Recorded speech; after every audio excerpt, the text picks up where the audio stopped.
Hey guys, my name's Nova, this is Film Express, and today we're going to be talking about one of my absolute favorite films of the year, The Quiet Girl. The Quiet Girl is a very, very beautiful, subtle, slow movie directed by Colm Bairead that I had no idea what to expect, and it took me completely by surprise. This is one of those films that has so much meaning, it has so much going for it, and it's one of those films where if you give it your patience, you will be fully rewarded with a beautiful experience. This is incredible filmmaking from the first frame to the last frame. Everything is super calculated.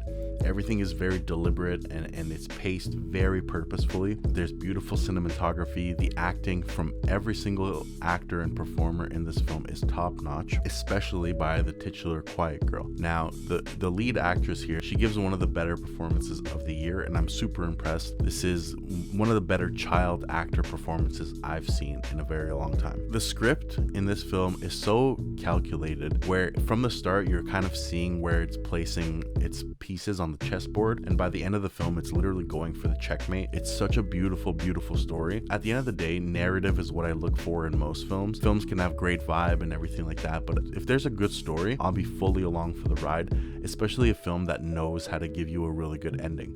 The ending of this film is one of the most powerful endings that I've seen this year personally. And what's most interesting is that this is actually the debut film of Colm Bairead, and I hope I'm pronouncing his last name right, but this is his debut directorial effort, and you would actually think that he's been directing for so long because he knew exactly how to frame everything. He knew exactly how to get the best performances out of his actors. He knew exactly how to give moments, that subtle quietness. He also knows when to ramp up the emotions and when to ramp up the pace. Everything kind of feels very calculated, like I say, and a calculated director, in my opinion, is a good director. This is such a tender and beautiful story. Your emotions are going to be heavily affected. If you have a heart, I would challenge you not to be affected by this film. This is such a beautiful little movie. I went into this film completely blind. Like, I had seen the poster and I've seen a couple reviews, but they were very broad strokes. I saw a really good rating for this movie on Letterboxd. I knew nothing about the actual story at the core of this film, so I went in a bit blind, and I think that really helped my experience. I think the less you know about this film, the better. All my notes here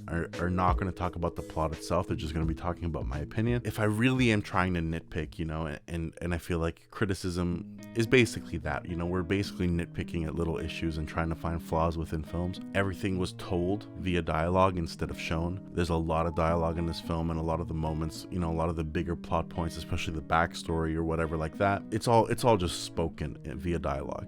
It's not a bad thing per se, because there's an equal amount of stuff that is just shown, but I'm all about show, don't tell. I can always think of ways to cut dialogue out and show those same actions, so I just wish it did a little bit more of the old show, don't tell expression, because that's, I feel like, the mark of a fantastic writer. And with that being said, every scene here has so much depth and nuance to it. When you're watching a scene, you can't just take the scene for what it is, because there's always more nuance and a hidden extra layer behind the scenes, whether it's with the characters, the things that they're telling each other, or the things that they're not telling each other.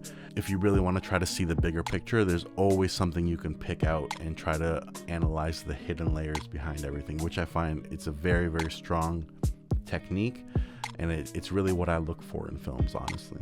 Now, the last 20-30 minutes of this film, I don't exactly remember how long, but the last segment of this film is really where the film truly shines. You see so many heartbreaking and beautiful and heartwarming ideas. They all come together to really elevate the story.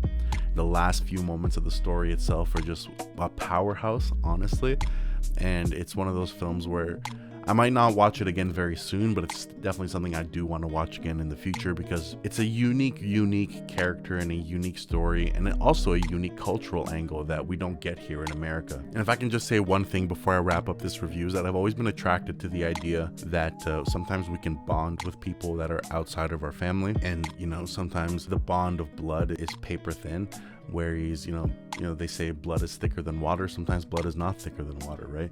So I find that it's such a beautiful type of theme and a beautiful story to examine, where somebody can connect with somebody outside of their family way more than their own blood relatives. That's something, I've experienced in my life, and that's something that this film really explores in a beautiful way. So I'm going to try to keep this one short. With that being said, The Quiet Girl easily makes my top 20, top 15 list of the year. It's a 4-star film out of 5, it's an 8 out of 10.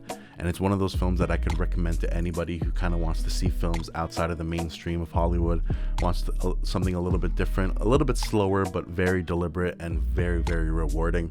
Definitely watch The Quiet Girl. You will not regret it. With that being said, guys, my name's Nova. This is Film Express. Thank you so much for watching. Please give it a like and subscribe on this channel. It would really help a lot. And I'll catch you guys next time. See ya.